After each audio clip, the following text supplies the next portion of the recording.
kabajamtootaa fi dhageeffattoota maatii Hidiif Miidiyaa akkam nageenyi badhaadhaa nagayaa fi kabajaan ulfinni bakkuma isin jirtanitti isin haa qaqqabu isiniin jecha Hidiif Miidiyaan haala ajjeefamuu weellisaa jaalatamaa fi kabajamaa Hacaaluu Hundeessaatiin wal qabatee hokkora biyya keessatti ka'een intarneetii mootummaan balleessuuf torbee lamaa oliif fuullee uummata Oromoo hundaatii baduun kennanii beekama.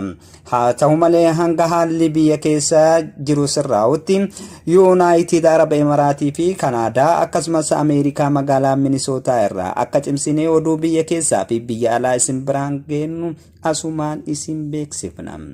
Kabajamtoota maatii Hidiif Miidiyaa warri taatan hundi keessan guyyaa har'aa oduu gaggabaaboo biyya keessaa qabannee isinii dhiyaanne. Hidiif Miidiyaa irraa anka isin wajjin taasisu Numeyrii Hussein hangafoota oduu. Gaazixeessaan OMN beekamaa kan ta'e Guyyoo Waariyoo Abbaa Jirmaa guyyaa har'aa jechuun adoolessaa 17 bara 2020tti waraana mootummaatiin ukkaanfamee to'atamuu isaa maatiin isaanii himan.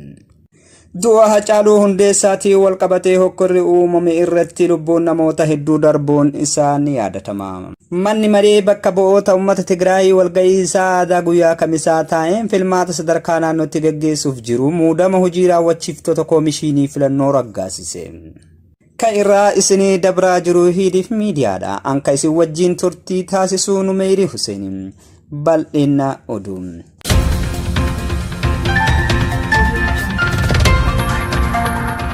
Gaazixeessaan OMN beekamaa kan ta'e Guyyoo Waariyoo Abbaa Jirmaa guyyaa har'aa jechuun adoolessaa 17 bara 2020tti waraana mootummaatiin ukkaanfamee to'atamuun isaa maatiin isaanii himan.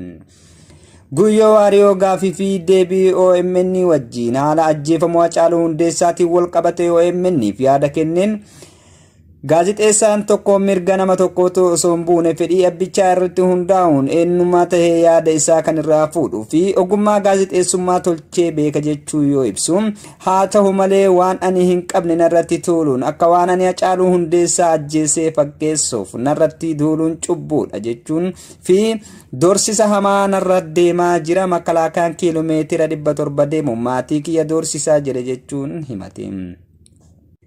Qaama mootummaa tahee alkallattiin na barbaada ta'e ani Finfinnee keessa jira yeroo kamittuu harka itti kennatuuf ani qophiidha. Haa ta'u malee ani yakka kamirraayyuu bilisa jechuun kan dubbatu yoo ta'u qaamni hin beekamne rakkoo narra geessuu danda'a yoo na ajjeesanillee akkasitti na beekaa jechuun kan himatedha.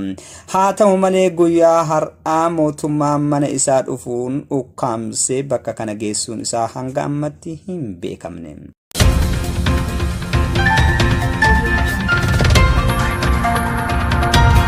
Du'a Hacaaluu Hundeessaatiin wal qabatee hokkora uumame irratti lubbuun namoota hedduu darbuun ni yaadatama.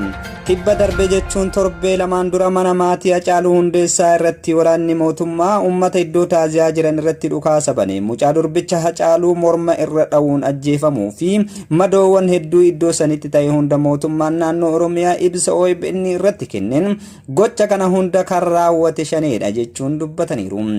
Qaamota nageenyaa kenna hedduu ajjeesuu hedduu madeessaniiru akkasumas durbicha Hacaaluu Hundeessaa ajjeessanii jiru jechuun ibsa kennan. Haa ta'u malee ragaa kaleessa sooshaal miidiyaa irratti bahee kan mul'isu kallattii waraanni mootummaa uummata irratti dhukaasa banee ajjeesuu fi shamarran tokko keessaa abiyyi nu nyaate jettu kan dhagamu yommuu ta'u dubbiin bulchiinsi mootummaa naannoo Oromiyaa OBN irratti dubbatan akka wal faallisuu fi maqa balleessaa maqaa shanee jedhu ta'uun ifa bahee jira.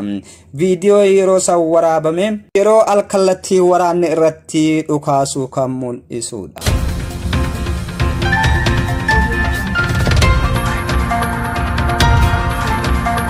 Manni maree bakka bu'oota uummata Tigraay walgahii isaa aadaa guyyaa kamisaa taa'een filmaata sadarkaa naannootti gaggeessaa jiruuf muudama hojii raawwachiiftoota koomishinii filannoo raggaasise. Bal'ina oduu kana ka dubbise Zahraadha. Manni maree bakka bu'oota uummata Tigraay walgahiinsa aadaa guyyaa kamisaa ta'een filmaata sadarkaa naannoo gaggeessuu jiruuf muudama hojii raawwachiiftoota koomishinii filannoo raggaasise. Naannichi dhumaa baatii hagayya sadarkaa naannootiin filannoo gaggeeffamaa hojjetaa jiraachuu ibsu isaan ni yaadatama.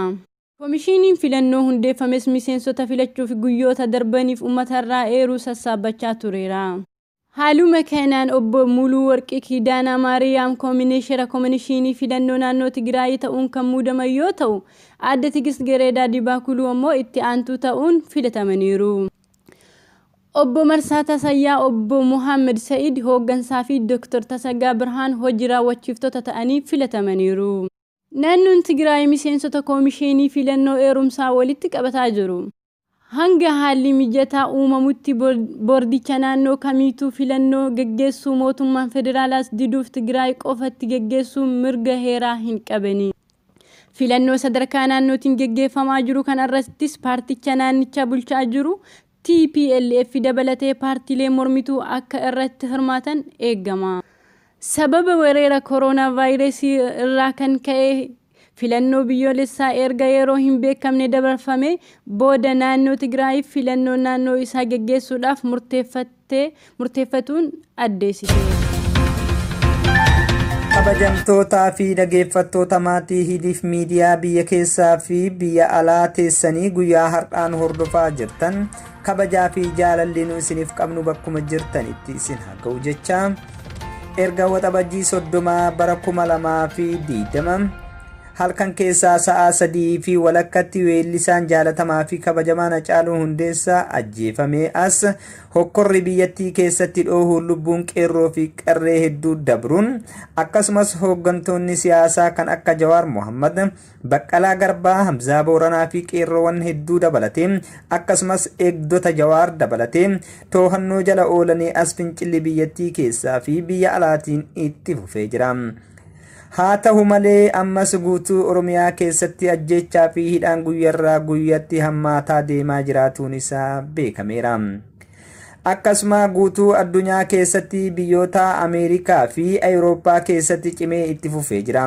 Sa'aatii amma nuti Hidiif miidiyaan isin wajjin turtii taasisaa jirru kanatti Waashingten DC fi Kanaadaa keessatti mormiin cimee itti fufeera. Kabajamootaa fi dhaggeeffattoota maatii Hidiif miidiyaa guyyaa har'aa jechuun adoolessa 17 bara 2020 Yuunaayitid Arab Emiraatii irraa qabannee nu isin biraan geenne kana fakkaata. An kan isin wajjin ture Numeerii Hussein hanga oduu biraa qabannee walitti deebinutti nagayaan nu tura.